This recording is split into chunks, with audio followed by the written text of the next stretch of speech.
This is something which is essential in our understanding. The third thing that I wanted to add to this is what we get from the Prophet ﷺ. And as he is the model, and this is something, the third dimension, the positive take that we have on human nature as Muslims. We start with innocence and we go for responsibility. In between, we follow models. And this is something which in education is essential. Always get this as something which is essential. The teacher should remain a model. What does it mean, a model? When are you a model? Only in the way you think? No. In the way you deal with what you think. In the way you act with what you think. A model is always a model to a behavior. Even when you think and the way you think, it's a way to behave. And this is something which is essential in Islam. Which based education is in what you see from me who is teaching you, there is one of the ends of what you are learning. It's an end, a goal in the way you are going to reform your attitude and your behavior. So as teachers, it's not only for the ulama to have a good behavior, for all teachers. There is something which is connecting ethics in what you teach, in ethics in the way you teach, and ethics in the way something is taught and something is received. So for us, all this is connected to our deep understanding of what a human being is and in which way we have to deal with knowledge. Now, the last point that I wanted to make on this, and this is why we have the Prophet ﷺ is a model, and we are following his model, and the Quran is reminding us, إِنَّكَ عَلَى خُلُقٍ عَظِيمٍ. So he's the model with الأخلاق as what is the specificity of this? What does it mean, this verse? This verse means that the way he is preaching principles is the way he lives with these principles. That he is a model in the way he is acting and behaving. And for us, he's helping us, and we understand this, that from our innocence as people who are taught when we are young to being responsible, we follow the model, and we follow the model through the principles of education and through the behavior of the teachers or the people who are teaching. And in all our understanding of education, this has to be a principle. First, something which has to do with our freedom. Freedom, it's essential. Knowledge is central to anything which has to do with this. And then, the way it is taught through the model and the qualification of the one who is teaching a woman or a man. Having said that, now let me come to something which is our understanding of Allahumma nas'aluka ilman nafi'a. Ilman nafi'a, ilm here is the knowledge, which is not the one that we are connecting to التربية. العلم النافع becomes something which is connected to التربية. Is the way I'm going to behave in two ways as Muslims. And this is why we have always to act and to remind ourselves that we are talking here about useful for this life and useful beyond this life, which is something which is our connection to Allah subhanahu wa ta'ala. This is also something that we have to get as essential. When you say not only essential for this life, it means there is no useful knowledge that is possible to get if you go towards fragmentation of knowledge. If your knowledge is completely fragmented and you can become a specialist in this field without ethics, this cannot be a useful knowledge. Knowledge without ethics is not useful knowledge. It could be efficient, but it's not useful in the way we deal with our aqidah, in the way we deal with human beings, in the way we deal with our own self, with the way we are talking about when it comes to freedom and when it comes to responsibility. And you can see here, through this discussion, that everything is connected.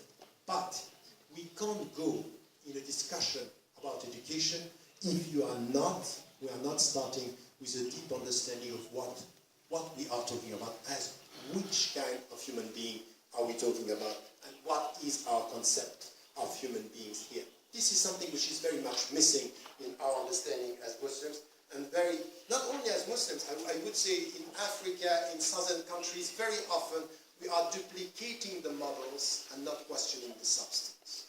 And this is where I think we are facing a problem. Now, let me come to the second part of my talk and question. Now we have education, and what we have coming from all the tradition in Islamic thinking, when it comes to the objectives, as you know, very often we rely on the 5 main objectives or 6 main objectives. الدين, which is religion, العقل, intellect, or النفس, which is the personal integrity, or الناس, which is the progeny, which is الأموال, the goods, and القرافة, others are added, العرض, which is the other word for القرامة, which is dignity. But I think that when it comes to education, we have to be much more specific. All this is good and it's right, we have the main principles, but when it comes to, okay, now we are dealing with, within our societies, with very complex knowledge, very complex areas, and we need to understand what are we teaching and what do we want to achieve in all these fields. So we have to be much more specific and to understand, now, with our understanding of human being, what is and what should be one of the main objectives that we want to achieve. When we say, for example, in the Islamic tradition, at one age, when it comes to the age of reason, we are mukallaf. Mukallaf means that you are able to listen to what is said in the Quran, Ya ayyuhal ladina aman. The call from God telling you, now you can understand and you have to implement what is expected from you. You are Muslims before the age of reasons, you become responsible with the age of reason. So taklif is what?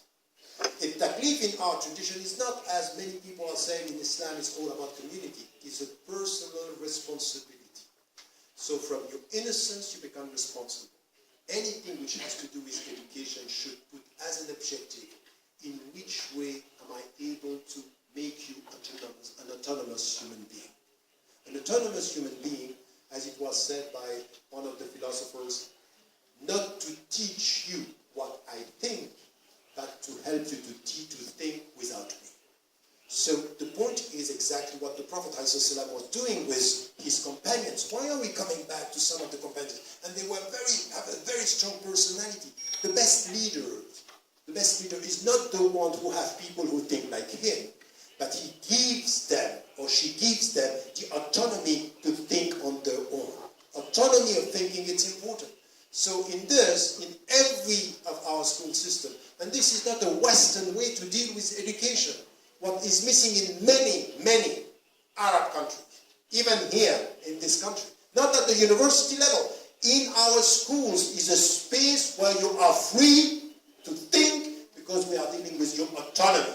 And your autonomy is, freedom should be one condition. And not only freedom, asking questions is a condition.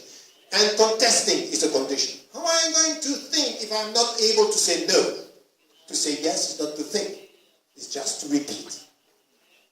That's the point. The point, one of the main objectives here, if we come back to our tradition, and this is why I'm starting with the concept of human being in Islam, anything which has to do with this, and this is why, from the very beginning, all the companions and the people, and what the companions were saying, and what we understood from the ulama, if you ask a question about one Islamic issue, you not only have the right to get the answer, you have the right to get the way the answer came. How do you think? Tell me, how do you think? I want to understand the logic of your thinking.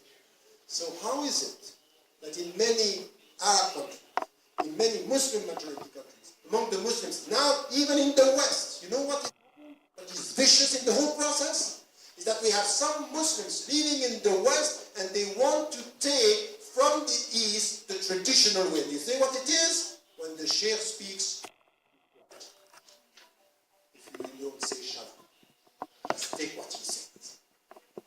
And the point here is a very distorted understanding of education, which is not based on the very deep understanding that there is no Islamic education, no education from the Islamic viewpoint, no ethics in education if we don't start with autonomous person. Meaning, at one point of my life, I should be able to take my decision alone. At least for the basic things. Not for, if I have very critical discussion on things that have to do with, legal issue from Islam, of course, I'm going to see the Faculté, or I'm going to see the medical doctor. But when it comes to my life, give me the means to be autonomous. Protect my freedom, and give me the critical thinking that is helping me to ask the questions and to try to find my way. So even if I don't have the answer, autonomous thinking means I should know the means, I should know where I have to go to get the answer that I'm looking for, which is part of the essential objective of Islam.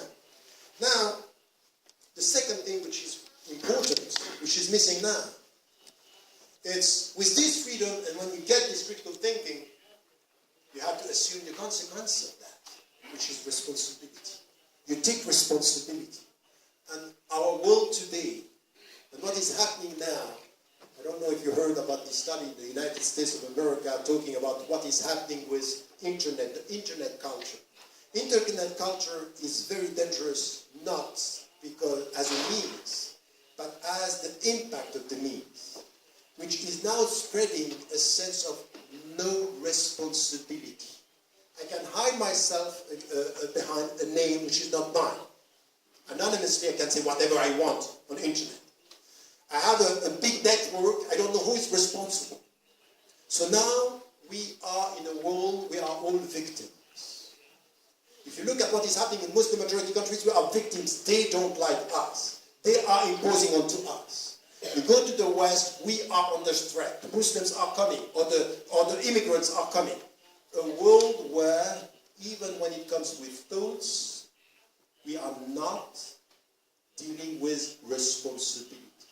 The victim mentality is the opposite of anything which has to do with the Islamic understanding of education. Education is be autonomous and responsible. And you take your decision based on your own responsibility. And you have to be educated to get the instruments of your own autonomy. So as teachers and as parents, when it comes to tarbiyah, when it comes to ta'lim, what we have to give to our students is the means to be autonomous and the conscience to be responsible. This consciousness that you are responsible is something which is important. So this is where we have to start.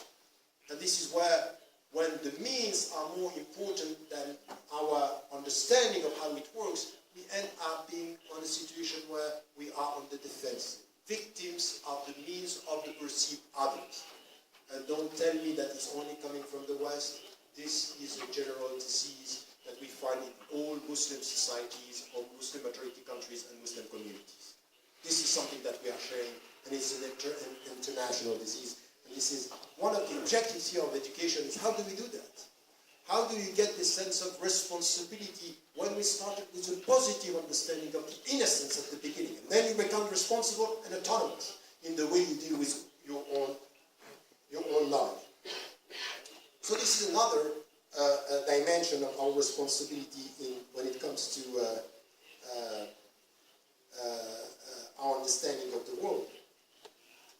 We also have something which is essential. You know, if you come back to al-Usuliyun, when the Shafi'i, and before him, which is Ja'far bin Salih, when he was the first to start this framework, how do we deal with the text and we extract from the text? And in the Shafi'i, he was just trying to summarize what are the fundamentals. Now we may be critical or not with even the area of usul, because there are lots of discussion. I don't want to go into this discussion. My discussion here is, what did they understand from the very beginning? There is no way you are going to be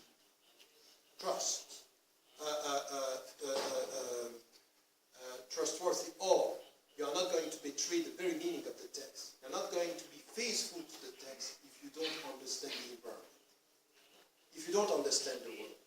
So there is no education for us, which is only based for alim, know the text, and forget the world. Our education, siru fil ard, this is something which is essential. When it is said to you, the world is a mosque where you can prostrate